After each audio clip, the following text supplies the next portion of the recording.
GM, FOMOverse Radio. This is Austin Hamilton, your show host. Today we'll be chatting with SirBeauchamp, FOMO number 58, all the way from Atlanta, Georgia. Tell us a little bit about yourself. Okay, so yeah, FOMO 58, Merge 869, from Atlanta, Georgia. Traditionally have been in the Web 2 design and development. My wife and I actually have our own agency that we design and develop websites and do consulting, but have started transitioning as a lot of people have over into Web 3. Yeah, excited to be here talking to you. Well, we're glad to have you on here. So you have your traditional web consulting token art. We'll go ahead and preview that for you guys. So talk a little bit about token art, what you guys are trying to accomplish, and just tell us a little bit more about that. Yeah. So I've been in the digital space for over 20 years, and one of the things that I've project management, program management, operations, design, technical, but one of the things that I've really hung my hat on for a long time is helping business owners and businesses figure out operations, workflow, process, platforms, all the sort of intricacies of the things that need to come together to make a business run well. And as I've gone down the NFT rabbit hole, as many of us have, one of the things I started seeing was obviously and understanding the complexity of what it takes. I don't think we probably all realize it as much, especially being in it for a bit now. But the complexity of pulling it together and being in the NFT space, when you think about just security and buying ETH and getting an exchange going and getting a hardware wallet going and making sure you get your seed phrase back up and what platforms to mint on and things like this. And so with token art, we actually, our first artist, Volker Hermes, which is he's a painter and he's been a digital artist for a number of years now, has not been in the NFT space, but has been very curious and wanted to get into it. And so we met and talked. And one of the things that I'm good at, as I mentioned, is this whole sort of process and platforms. And so with token art, what we do as a traditional consulting and management company for artists is we take traditional artists and help them onboard into the NFT space. So trying to move away all that complexity when it comes to all the overhead, building a Discord community and Twitter. A lot of artists and a lot of business owners don't live in Twitter, right? So jumping from Instagram to Twitter is quite a thing. And so we really help try and do all of the operational things that it takes to be a successful NFT artist for some of these people that have never worked in any of these platforms, and just let them focus on their art. So you're going to be featuring the artist Volker. How did you meet him, or how did you guys get hooked up together? Did you reach out to him? Did he reach out to you? IG. Instagram. My wife and I started talking about this. So my wife had been following Volker for quite a while, and the Hidden Portraits is the collection that we will be releasing soon. Volker has been doing hidden portraits for a number of years now. It's been featured in Italian Vogue, and Harper's Bazaar has collaborated with Christie's. And what Volker does, if you go down just a little bit, if you select one of those, like let's see. Which one? I'll go down, scroll down a little bit. Um, Oh, I need to log into yeah. Instagram. Here. Oh, no, no Oh, worries. oh, here we go. Here we go. Here we go. You got it. Yeah. So, but yeah, any one of those. What you can do is like the guy with the blue one with the mask Okay. on. Oh, That's a great one. I love that one. here I'll log in. Here, hold on. Well, good. But what Volker does is these old masters paintings that were done in the 16th and 17th and 18th century. He actually takes them and digitally alters them. Doesn't end up doing anything additive, so it's all using materials in the original. But then does what he calls interventions, and basically these hidden portraits then are there's some sort of face covering on almost all of them. Some are completely covered, some are just a little partially covered, but these interventions sometimes have social or political commentary. They have there's hidden meanings in some of these, but that creates these beautiful works of art.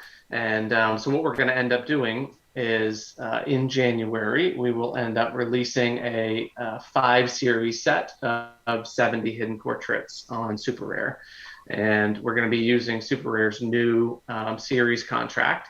So we'll roll these out in series of 12 to 14 per series. They actually will have properties on them. So a little bit different than you think about like an Art Blocks or Fidenza.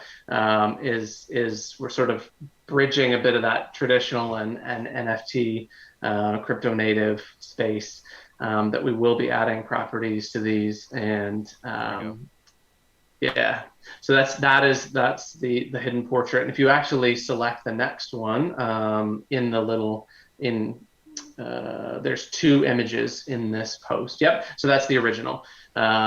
And you can sort of see.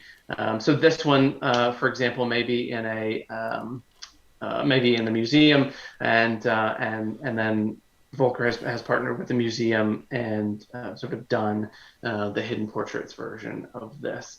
And so everything that is in this gentleman's mask was taken from his cloak. So everything that exists, that is added in the intervention, already existed in the painting. So it's not anything new. That Volker's That's such adding. a beautiful piece of art, and it almost looks like like he used like a traditional way, like he painted this, or like an oil painting or something. Volker he is a painter, historically and classically trained as a painter. And I tell you, Volker is just the best human being. My wife and I we have weekly meetings with him, and we'll just talk for hours and hours on NFT art and traditional art, and sort of the bridging of the two and process. So we're excited to bring hidden portraits to the NFT space and to Super Rare, and we'll be announcing more about that over the next few weeks. But yeah, you can go to Volker's Instagram here, and then Volker underscore Hermes on Twitter, and this is one of the things that's really interesting. Obviously, jumping from 58,000 on Instagram to Twitter, it's quite a different audience, right? Hmm. The Instagram audience probably has not lived in Twitter and Discord and the NFT space up to this point. So one of the things we're doing is sort of helping Volker navigate this space, all of the platforms and workflows and social, and trying to just make some headspace so that he can do what he does, which is the art, and not worry about Discord notifications Right, right. So, and so part of it's you and your wife that manage token art, right? mhm. So part of your guys' company is just basically taking out all the individual or the artist legwork, buying, ETH on Coinbase, transferring it to MetaMask, then, minting from, OpenSea or whatever. So part of that is you guys are doing all this, and the artist is actually just focusing on the art itself, correct? On the art. So same with the first we did. we got into Maker's Place first, and so we did that. I've been working with both Maker's Place and Super Rare, and having all those conversations, also organizing all of the collections, how they'll be rolled out, all the metadata, and everything else. So yeah, it's interesting. My niece and I have also we've talked about onboarding my niece, who's a fantastic artist, and we had a great conversation about sort of uh, art and artists and being a local artist. And you and I chatted about sort of being a starving artist and sort of the evolution of being an artist. Is she graduated from art school and has had a few showings, gallery showings. But it's so interesting to hear her stories about the fact that what the way that it used to be is, as you were coming up, is you would do some pieces, you would try and get the attention of someone who knew somebody, or try and get the attention of a gallery or somebody who had some space to do a showing, and then you would send out invites and have people come see. But usually that is all within a 15-20 mile radius of the people that you know, and they come hang out and they eat popcorn and they have soda and or whatever. And do they are they interested in dropping 500, 1,000, 2,000, which also in our world, I think we're so used to such different things. It's so funny now that being like, oh, it's only $8,000, 10,000 for this piece. But like but for her to have a gallery showing, and will everyone that shows up want to collect? Will they connect with the art? And so now it's so different that you can do this. You don't have to have that overhead of being in a physical location and having the physical pieces and shipping them and hanging them. And Volker's got just great stories of having to travel, country to country, and taking all these physical pieces and getting to the space, and the space isn't really sort of ready to hang, and physically trying to hang it, and the space saying, no, no, no, no, you've got to actually move those to the other side. Just all of these things that go into it versus being able to just do what you do, and connect with a global community. And then obviously the residual income is so great. So it's actually made collectors out of my wife and I, who traditionally we haven't been art collectors, because for we were normies, right? And we weren't we didn't travel downtown Atlanta, or even when we lived in New York, we didn't go to museums and openings all the time to try and get into the space and to meet people and figure out who's up and coming. And I got to go to the show, and then I go to the show, and do I have enough to cover, but now we can just sit in our spare time and browse, super rare makers and Rarible and OpenSea, and dig into communities and connect with artists, and make our own communities, and figure out what art we want to collect, and then have all of it on. I carry my ledger in my, that weird little weird change pocket in my jeans, like carry all my good stuff Wow. right here, which is so interesting. So I love the evolution of the space. And that's a. I just want to talk about, piggyback what you were saying. It's like before, digital art, and I can kind of relate to this, like the NFTs and everything. It's like, I could appreciate art.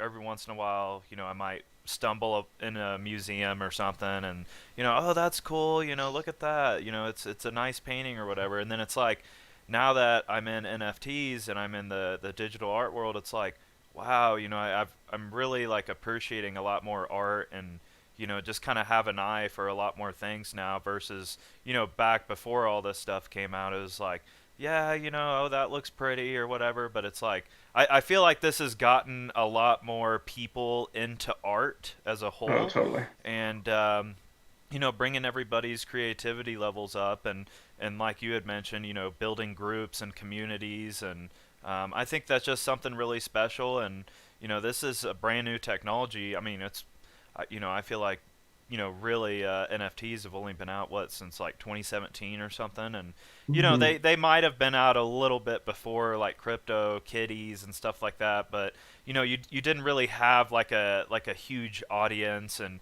you didn't really have a lot of people like minting on super rare, or Yeah. Nifty Gateway 2018 or something like that. So I think, the NFT as a whole is good for the world. I feel like it brings a lot more people together, and just makes people appreciate art more. And people can share their opinions and feelings about the art too. I think that's interesting. I think it's easy. It's easy to explain. I've had this discussion with my mom a few times and trying to understand it. I think, growing up, we would go skiing. We go to Salt Lake City, and you go to the downtown Salt Lake City, and there's always one or two sort of galleries that always has like David Winter paintings, or so there's some sort of collection of winter cottages and things like that. And she'd always go in and she would look, and she and my dad would, oh, maybe we need that piece for over the fireplace. And they'd buy it, and it would be, $4,000, $5,000, whatever it was, and then have it shipped home, and we would put it over the mantle or whatever it is. And I would ask, like, what are you going to do with that piece? You don't hang it anymore, and it's in the attic. Can you go sell it? Go sell that, and there's a certificate of authenticity, but like, go sell that David Winter painting, like, put it on eBay and ship it, and like, to find the community who's willing to also, is it going to appreciate, like, I think back to my coin collection, my baseball card collection, and everything that I had as a kid. Like, I've got this Dale Murphy card, or this, I got a Ken Griffey. The Beckett says it's worth, it's worth $500. So I take it down to Tom down the street at the baseball card shop, and he looks at it and he's like, no, I already have these. I'm like, oh man. And then I'm like, what about this Pete Rose? It's got a little bit of the edge is just a little, but what about this? I'll give you $5 for it. And you're like, $5. Like, it just, the old collecting, I feel like there was a bit of a mystique there that never really followed through. But now the ability to, I got started the way that I think a lot of people got started. In on Top Shot, and Okay. and the fact that you could use credit cards, and I was just living on Top Shot, and I was in that like early beta period, but you just never knew when they were going to like throw beta packs in, and you just like refresh, refresh, refresh, refresh.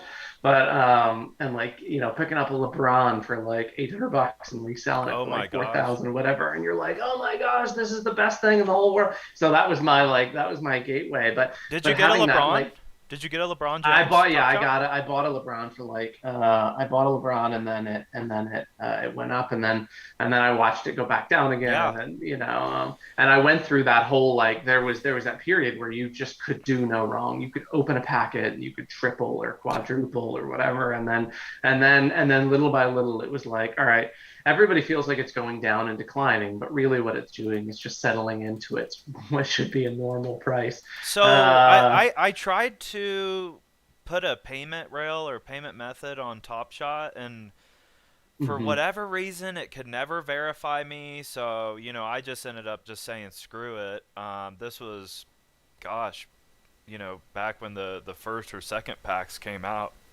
I just Hmm. I got just so butthurt. I wasn't able to buy anything, so I was like, well, Didn't get maybe into it. maybe this just isn't for me. Maybe there's a reason for it. So Right. Yeah. No, I lucked out with I did have a card. I've had a Chase credit card that I've used that actually has been nice. But we still have a long way to go. Look, I've used MoonPay and Wire and Transact and all these, and I can't stand them. Like, yeah. I can't tell you how many credit cards I've tried that'll have zero balance on it. That it's like, can't use this one, can't use this one, because the traditional companies are like, I'm sorry, MoonPay. Like, I think this is it sketchy? I don't really like crypto. Like, I don't really, and so. I think we still have a ways to get there to sort of make it easy. I also come from a design UI UX background, and like, I think that's one of the biggest things is in the onboarding, UI UX, and sort of how you can actually easily acquire and store and save, and spend your crypto is going to be a big thing. Coinbase obviously has done great because they put focus on UI UX. The site from the Hmm. beginning, just, it was so easy. Like, Right. anybody that could use Bank of America, or Wells Fargo or whatever, could log into this and go, okay, I want some. Add my bank, send me some. Hmm. Great, I got it. And we've got to do more of that, to make it super easy. Which is why I'm super interested about the Coinbase NFT, because I think that will be a huge onboarding for so many more people. I think that's so important, to bring on more people, like you said, just the ease of usage. And, you just add a credit card, click a button, and boom, there's no, like we were saying earlier, buying ETH, transferring it to MetaMask, and then from MetaMask you gotta connect to a platform, and then you hear everybody out there, oh, don't sign this message, and then you're like, well, maybe I just shouldn't even be on this, so it can freak I a lot shouldn't of even people touch it. out. Totally. I can't remember the guy's name, but yesterday on Twitter he was like, hey, you need to go online and on your MetaMask and cancel or revoke access to all these coins because they could potentially like go into the contract and like bug your MetaMask out. And so I was trying to ask him questions about revoking access and stuff. I don't think he ever got back to me, but have you heard anything about that, or do you know anything? No, I feel like these things come and go. We get the oh, I'm getting polygons dumped into my OpenSea, and don't Mhm. even touch them, don't even look at them. They'll snake their way into your MetaMask and drain all of your things or whatever it is. And then you see the people about 3 or 4 days that are like, look, you can't have something execute on OpenSea on your behalf, like while you're sleeping or whatever it is. So but I think it's good to remember that like when gas and SOS and all these tokens drop, I mean, everybody just sees dollar signs, right? They're Yep. like, let me go, oh, great, I got $800. Okay, great, I'll take it. Like I'll connect to the site and I'll take it and I'll convert it and without being like, okay, wait, what is this? It's been Right. around for about 8 minutes. And they're just doing it altruistically out of the graciousness of their heart. They're giving away millions and millions and millions of dollars, and I don't know whether that's just data and connections and the essentially marketing of their token, which gets them sort of some provenance and some stake in the game, but like yeah, I think being more careful of Discord links, right? Oh my gosh, you got to get on the whitelist. Click it, get in. It's like, wait, what is this? Do I You even only got want five this? seconds. Do it. Would I want Go. to buy it if I even like? So yeah, I think just like I think, and that's something that I've really taken some time over this holiday break. I kind of stepped away from all the notifications and Twitter and Discord and everything. Sort of got myself out of the matrix, and then I've come back in and sort of taken a more holistic look at like my own FOMO of like everything that comes out. Like you gotta get loot comes out and Bloot comes out, and it's like I gotta get every Bloot I can get my hands on, whatever. And it's The like, Larva wait, Labs craase. what am I doing? I know, yeah, totally. And all those come out, and honestly, I've gotten better and better and better over this year about that. I would say in the very beginning, I had a lot of that. Oh yeah, And I had I think a NFTs lot of and us have. great communities, yeah, great communities that I joined, and then I waited and waited and waited, and then I minted them, and then they have gone down to $30 and have never recovered. And it's so I think taking this year for me is going to be much more about just Mhm. taking a beat and a breath and being like evaluating it and sort of really being more strategic about diving into things. I made my New Year's resolution to be more safe. Not that, knock on wood, I messed up or anything, but I think it's good to just kind of take a step and just kind of breathe and just kind of know what you're doing before you do it. Like you Yeah. said, like going to mint things all of a sudden, oh, I got to click this Discord link because Joe told me I got to get in there, and it's like, I'm early. yeah, it's like, well, what exactly are you doing? Like, do you know exactly Totally. what you're doing? So, I was mentioning on our Discord yesterday. I'm like, hey, what are the processes of storing an NFT in your ledger? What are the benefits? Like, if I were to get on my MetaMask and then purchase an NFT, is it better to do it with your ledger connected, or should you have a separate Mm-hmm. MetaMask? And all these kind of things like kind of tie in together, and I think for everybody, I think it's a good piece of advice to just be safe and do research on it, do your due diligence, and just Yeah. triple check everything, airdrops and all this kind of crap. It's like just make sure it's safe, 100% before you just dive into something real quick. So Yeah, and I've been in those whitelist discords where it's like there you get ad mentions for everyone all the time that are like, oh my gosh, this thing just dropped. The next 100 people that get in there or whatever. And I think the more that you get in that, like, I'm just going to get in there and try and get on every whitelist I can, get in every Discord I can, get every token I can, or whatever.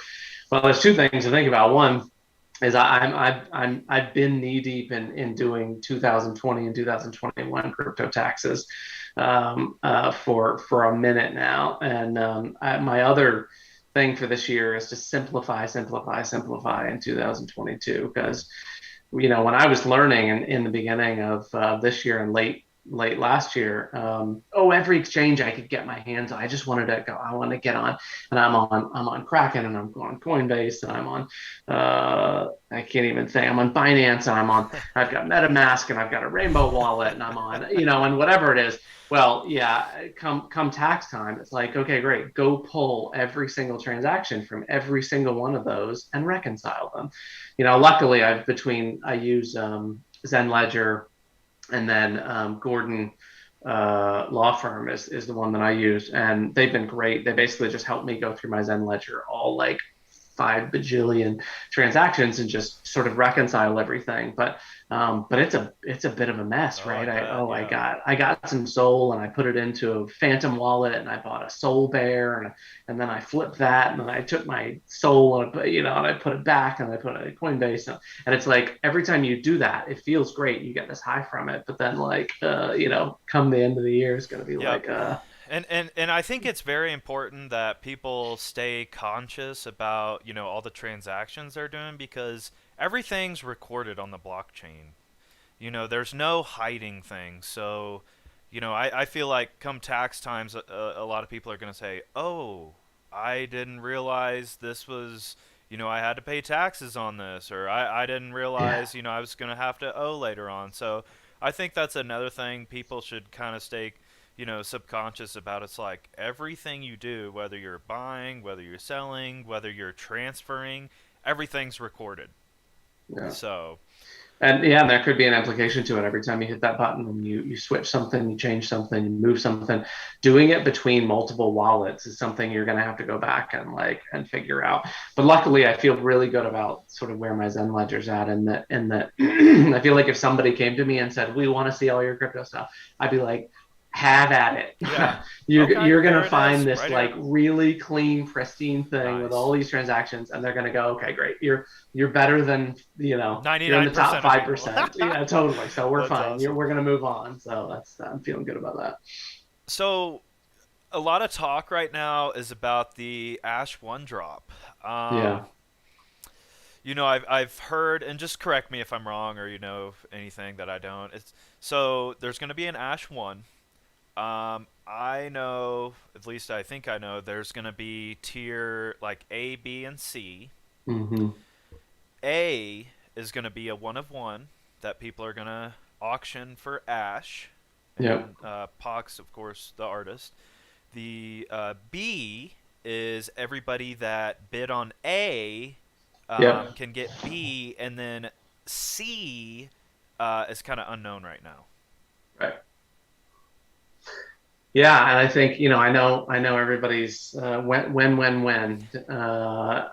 but I think one other thing to think about is we go back to merge, and merge is one of those things that it was a pushed the boundaries and sort of changed how we think about NFTs, and NFTs gobbling up other NFTs, and the two DAOs Pac-Man. that formed from it, right? And just a whole ecosystem that was born out of that in such an interesting way. And the game theory of thinking about how you end up with everything, that also did, I imagine, I'm just hypothesizing, I imagine that also pushed the timeline a little bit, because we had the merge bug and all this sort of things. And look, I was fine with the bug.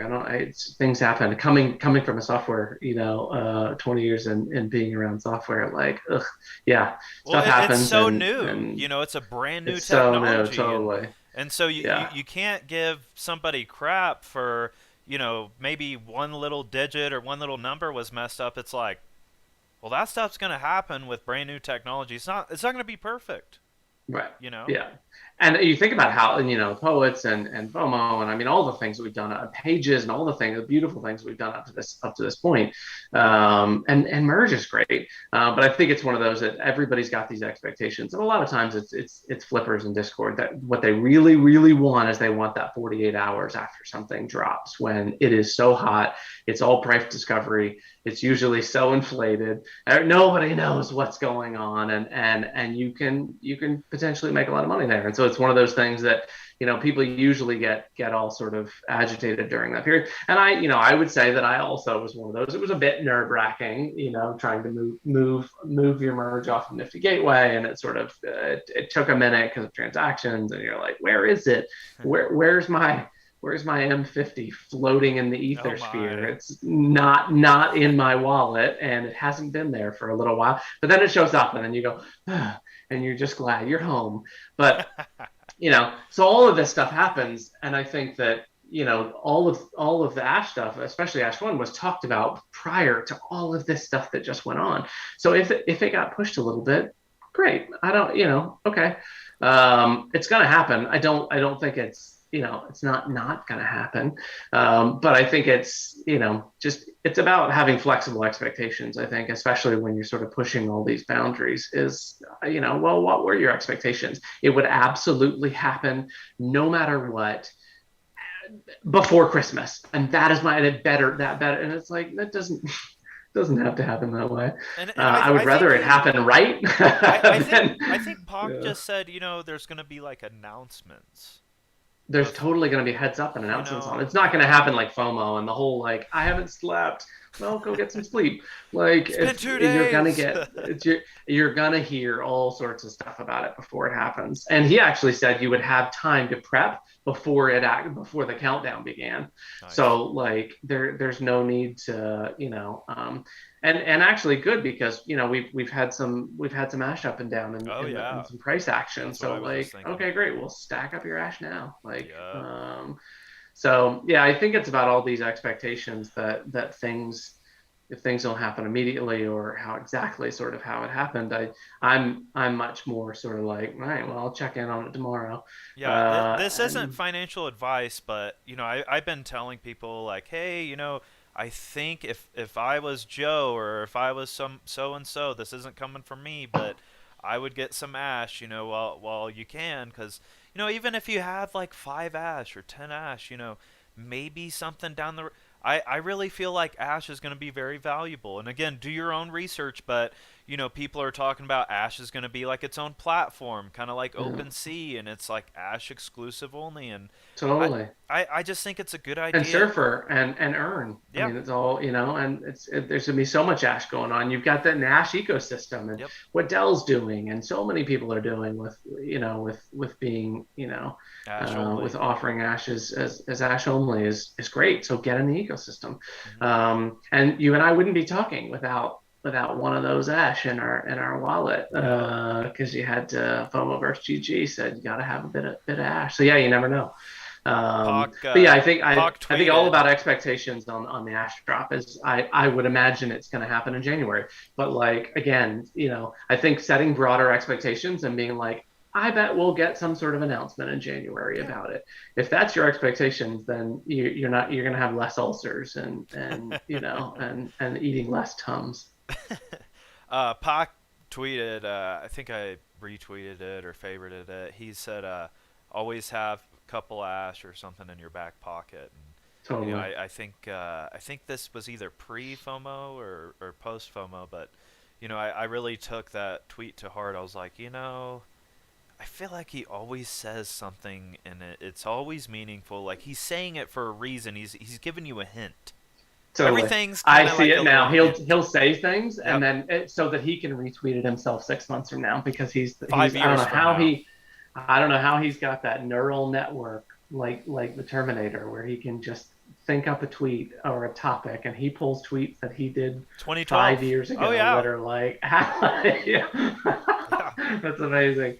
But yeah, he's so good at that. But I agree. Like, if you're in the ecosystem, then have a few, and and you never know what that'll unlock or what that'll get you. And But and you might find a new artist that's like, hey, I'm Ash only, and that art might really speak yeah, to you. You might be like, wow, I'm so blown away, and maybe you're the one out of a couple guys that really wants to buy that Ash piece, and it's just like, well, I already have the Ash, so I just need to click buy and confirm, and totally. I think it's a good idea, especially Ash is still like a little baby. Like it hasn't been out Yeah. that long. I mean, Cubes came out in April, and I think Ash came out Well, like right after that. Ash So Ash is close to my heart.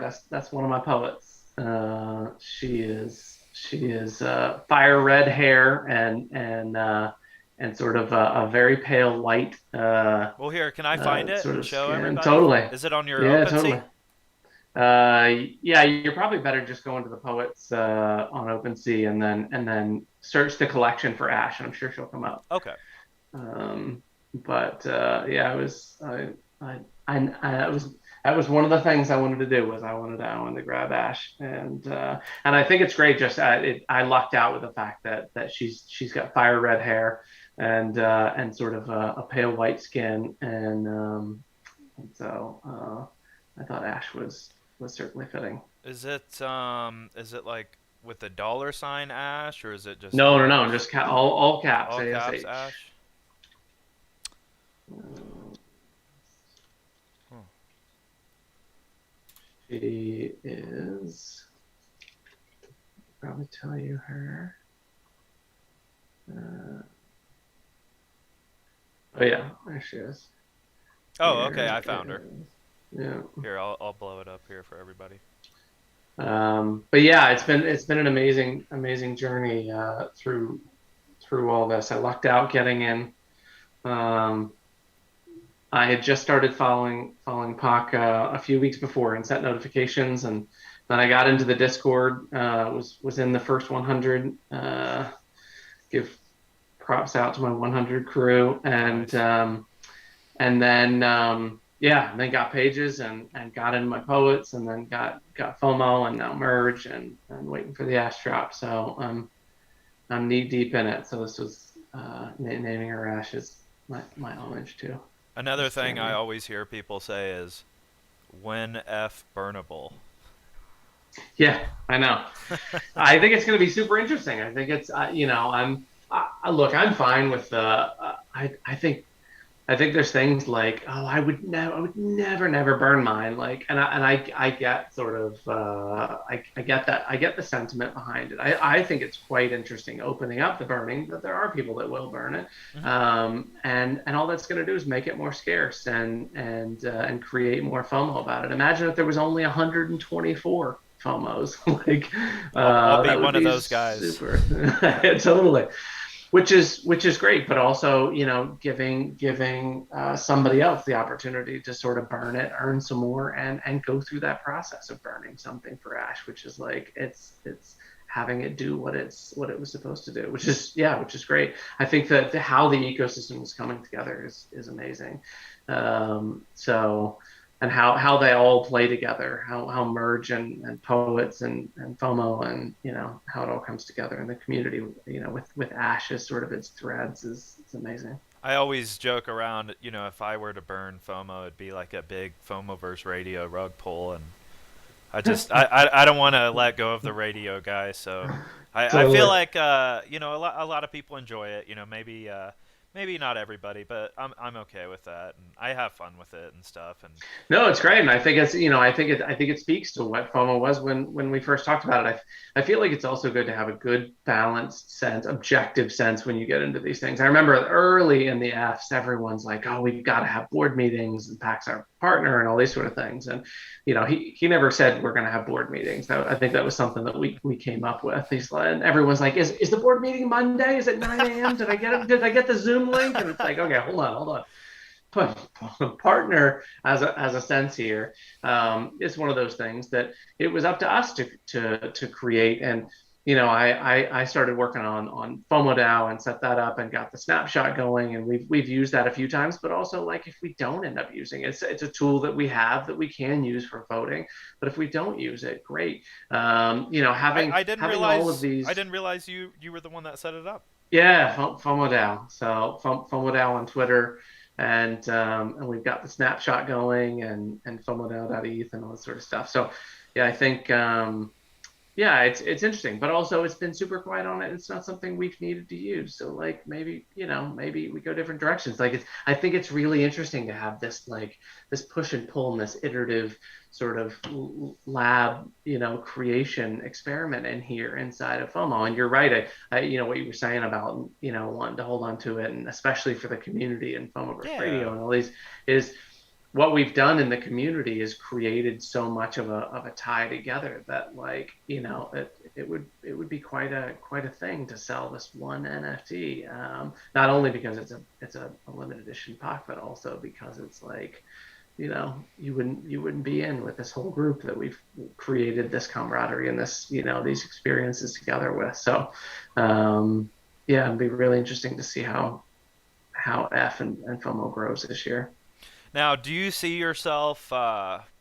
Do you see yourself kind of incorporating FOMO or Ash into your token art, or is, I mean, I don't know. I think so. Yeah, I would love to do it. I would love to get into different spaces, and I think really building community and also, a good example. I told the story about of my niece who is a traditional artist, but if she comes into the space, like being able to have, communities like FOMO and Ash and others that are willing and interested to find new artists and come in with sort of open arms, and to be able to try this new process and this new community of coming in and saying Ash only, versus just dropping things on OpenSea and being like it's free. It's kind of a drop in the ocean. But trying these new processes with and things like, I don't know if at some point you have whether burn.art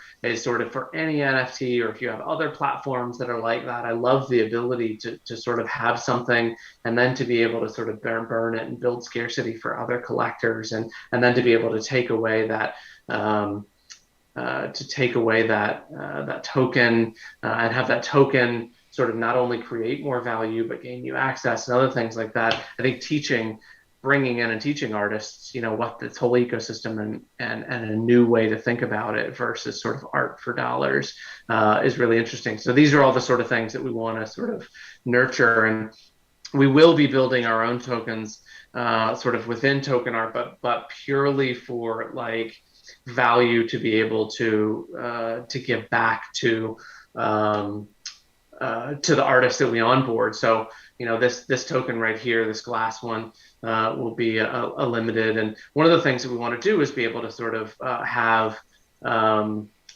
the people that come in and that acquire these and hold tokens like this, is be able to also vote on the artists that we have come in, and be able to sort of sponsor artists. So if I have an artist like my niece come in, is to be able to have a bit of a honeypot that says, hey, now you've got money to mint. I'll tell you, minting all the pieces that we've done for Volker on Super Rare and Makers, like it's not a cheap thing to bring a new artist on and be like, okay, let's go mint all this ETH, let's go spend all this ETH minting new pieces. So to be able to have a bit of those funds aside to be able to bring on new artists, and not have artists have to spend out of pocket, is one of the things that we're trying to do. So Volker has we told Volker from the beginning, like, you shouldn't have to spend a nickel, to sort of get up in there. That's sort of the risk that we're taking.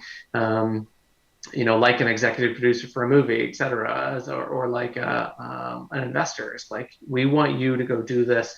We want to get you out there, and if this works, then great. If it doesn't, then that's something that we'll deal with. But and so that's what we're going to be doing by tokenizing.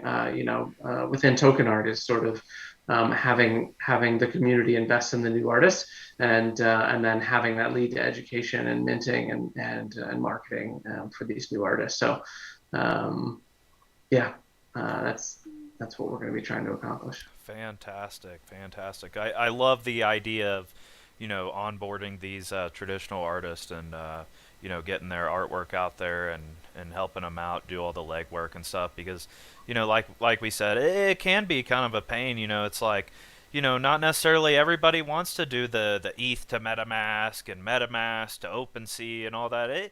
It can just be a little confusing, and then you have all these people. Oh, don't click the link. Don't. So I think what you're doing Oh is yeah. great. I think what you're doing is awesome, man. I look forward to seeing some more. Cool. Um, Last questions here. Been asking everybody this. First question: what is your favorite shit coin? Um, I don't know. I would have to say that my journey through, and I'll take a little bit of a long way around this because I feel like I've had a soapbox around this for a bit. Is that I remember when I first got into this, as a lot of people did, in through Bitcoin and listening to a lot of Bitcoin podcasts, and all the Bitcoin podcasts, especially the Maxi podcasts, were all like, oh, anything that's not Bitcoin is a shitcoin. And look, I get that they were sort of trying to do that from the 2007 ICOs, but they did it to such an extreme that even ETH is still considered a shitcoin, which is just ridiculous in my mind, and still trying to use that 2017 sort of like everything's a shitcoin. I would say that there are things that I won't touch. There are brand new things that pop up that have been around for a minute, and everyone wants to get on because they want to ride it to the moon, and then it just sort of crashes down or whatever it is. The new Um, Dogecoin. the new Dogecoin. I will say that I love. So I don't know if you've ever used Abra. Abra is a great wallet. I actually use that. It's the closest thing that I use to a bank outside of the traditional banks, which just more and more seems so old to me. Going into a branch and filling out all the paperwork and all that sort of stuff. But Abra is great. You can give yourself a crypto loan. Wow. A couple of buttons, you move a bit of ETH over, it stakes it, and then you've got TUSD or USDC in like a day. And there's no paperwork. I don't have to go to Wells Fargo and please give me a loan so that I can invest in something else, So or I can so is it is are you getting the loan based off of like how much balance you have, like in a certain token, or yeah. So how are they giving you the loan? you're basically staking, and you can pick. They even have 0%. Like you can basically you can put up the entire balance of the loan, and they're just holding the ETH. And what's great is that's not a taxable event, right? So if I take my ETH and I just move it over here, and I have not sold it, they basically put it into escrow and they give me the USDC. Well, now I can go use that. Well, the loan amount, I mean the and you pay the interest whenever you want to. So I think I have one that's I don't know, $3,000 or $4,000 loan, and I probably put two ETH aside, and I'm paying like 20 or $30 in interest So every so month. I was gonna ask you that. So do they make you pay per month? Is there like a deadline or? There is a deadline, so you pay monthly, Okay. but you can also pay ahead of time. The other thing is you can pay on the principal. Like I could pay $5 every day on the principal, and there's no like you can't do that on like what was the other one that I did that did crypto loans like this? But it was a balloon loan. You had to pay the entire thing at the end of the balance, which was just like, well, I can sock away that money on my own. But this is so great that you can basically pay. So I pay that $20 in interest or whatever it is, and then I can just chip away at the other one, and all the while, the ETH that is sitting there is still gaining, and so I can. But my point is I can use Abra to sort of give myself loans as I want to, or set aside. They've got a great wallet. It's super secure, and they just came out with their own token. And CPRX is the token, and what it does is if you hold enough CPRX, you actually get up to negative interest on your loans. And Oh, that's cool. so you can actually, if you hold enough, then you actually get money back, and the loan starts to pay itself off. So I feel like there's these like super DeFi rabbit holes where you can totally do this stuff, but you have to you've got to go 7 levels deep under the earth's surface to sort of get to it. Whereas this is like super easy. Download the Abra app and just move some money from your bank. And actually, the moving from the bank, once you've done a few transactions, I can add $40 and it'll be there in like 40 minutes, Wow. 50 minutes. And all of a sudden I can start using it. They've got a ton of tokens, but then every transaction you do, you earn that CPRX back. And so, yeah, I've done it, and they airdrop. I think I used it all of this year, and they airdropped me like $1,800 for the CPRX. You got Uh, another stimulus there. yeah, totally. I totally did.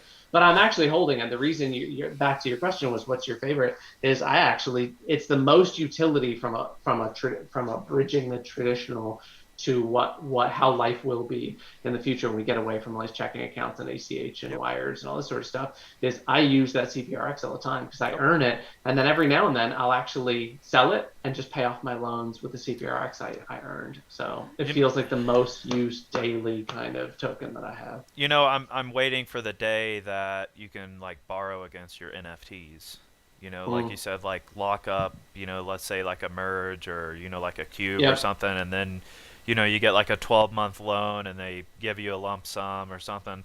I'm waiting for those days because versus selling an NFT for liquidity, I can just kind of use leverage, borrow from my NFT, you know, buy something else, maybe sell that, and then pay back the loan and get back my totally. NFT. So I'm waiting for that day And to being come. able to loan it out, if it, being able to loan out a Volcker and Yeah. being able to, a museum wants to put Yep. that up, and you're like, sure, you can have that for Yep. 3 months. You're going to pay me interest or whatever.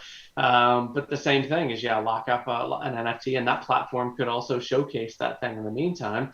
But then, while you're sitting and waiting for that NFT to accrue value over the next few years, then Hmm. pull that liquidity out and do something else with it. I mean, we all know ETH and Bit and all of them are going up quite a bit over the next few years, and Oh yeah, so great, I totally be able to agree with use that. that in the meantime. So this is the last question here. What is your favorite cryptocurrency? Oh, it's ETH. I think ETH. ETH is the gas that powers the operating system that will run all of the things. And I know there's so many debates about. And look, I try and stay agnostic on these. I would never be so much of a maxi on it. I think maxi anything in the world, maxi anything is never gonna win. So like I've tried Solana and it's great. Like I actually I made some money flipping some soul bears like when those were around, and it was super seamless, which is great. But it's also Solana's still pretty centralized. But it's interesting all these people that are testing all these things, and you're gonna have a handful, just like we have Nikon and Canon and Sony, and you've got all the and what's the other like Leica. You're gonna have these handful of platforms that and cryptocurrencies that all have some feature over the other, and they will all keep some sort of dominance in some way. If Nikon or Canon, if one was absolutely better than the other, then you wouldn't have the other one. Like they all sort of keep each other Right. in balance. Um, but right now, I definitely think with the stability and the growth and the all of the innovation that's being done on ETH and all of the tokens that are being done on ETH, I think it's just such a massive platform that's been built that I think it'll be hard to uproot that. So, and I think Bitcoin's interesting, but I think Bitcoin's I kind of for me it was interesting in the beginning of the year, and then when you sort of learn that yeah, like you buy it and you hold it, great. Yep. Like gold, well, gold is not as interesting to me. Like if I had a bar, I would put a bar in a safe, and then I would That's it. keep that Maybe bar. you show your So, buddy or something, or you take a which is picture. great, Yeah. but I also wouldn't like I don't know. I wouldn't become sort of a gold fiend and talk about it all the time, and I would just have it and I would save it. And so, but what I find interesting about this ecosystem is that it is like an operating system. There's so many apps and app stores, and and everything that we're used to that's going to be built. That I really think that the whole ETH and Ethereum is just going to, Wall Street will go away and it'll all just run on Ethereum because the old system seems silly. So ETH 2.0 hasn't really officially launched. Is that correct? Mm-mm. No. So when that launches, do you know if like fees are supposed to go down or what the deal is Well, I on don't all know. of I that? think I think fees are always gonna. I think fees are good right now because while it is rough, that I think I've spent a couple of ETH worth of fees Yeah. over the past little while. Yeah. Like, But that's fine. I see that as sort of an education tax in this early period. It'll go down at some point. I don't know if it'll go down necessarily on 2.0, but I like it right now because it's one of those things that it definitely keeps the bots away. I mean, you see how Polygon. I've always wondered why Polygon hasn't really taken off on OpenSea. It could cost nothing to mint, but also you get the bots that just drop all sorts of BS, in everyone's wallet or whatever it is. But you're not going to do that if it costs you $60 to drop one in For sure. everyone's wallet. For sure. And so there's some pluses and minuses, and it's pros and cons. With it's just like Uber surge pricing, right? If it's hailing right now and everyone wants a cab, it's going to cost you more, and so it's kind of what goes with it. But I am interested to see if once ETH 2.0 comes out, and we have worked so hard over the past few years to sort of build this ecosystem that is like battle tested and pressure tested, and then by the time it rolls out, I think the timing will be right for sort of mass adoption, and fees will have to get corrected at some point because my aunt is not going to pay $128 to delist an NFT. So like that'll have to come to the point where it's like, $5 or $10. But for now, I think it's okay. But yeah, I'm interested to see how each 2.0 sort of rolls out and how that affects things. A lot of I speculation on whether there'll be a cliff or not. I think it's supposed to be this year, isn't it? Hmm. Yeah, yeah. They had been talking. I think they had been talking about December or January, but that's another one also that I just can't imagine the magnitude of what has to go into it to make Oh sure my these things gosh. roll out right. That it'll happen when it's happened. And now I've gotten to the place where I probably think and use ETH as much as I do the dollar, in that you know, it's like an upgrade for Mac. Okay, well, it'll come when it'll come, and it comes with features. And until that point, I just keep using what I'm using. It's a better Um, money. It's a better money. ETH is. it is, yeah, I dig it, and it's how it's how my kids will use money. So being able to understand it and live in it, so I can teach them how to use it is what I'm trying to do. Well, awesome, man. Well, thank you so much, Sir Beauchamp. We're gonna wrap this thing up. If Amazing. Thank you for having me. This was great. I love having this chat with you. Oh, thanks, man. Yeah. If people want to reach out to you, where can they find you? Token art, tkn.art. That'll get you into our Discord. We'll have the token art Discord in there, as well as Volker has a lot of channels in there. We'll be announcing all the super rare and the hidden portraits series. So you can come in and just get a Volker Hermes roll. So you can be notified. We don't live and breathe in that Discord right now. We'll use notifications and let people have their lives back until everything gets rolling. And then yeah, SirBeauchamp on Twitter.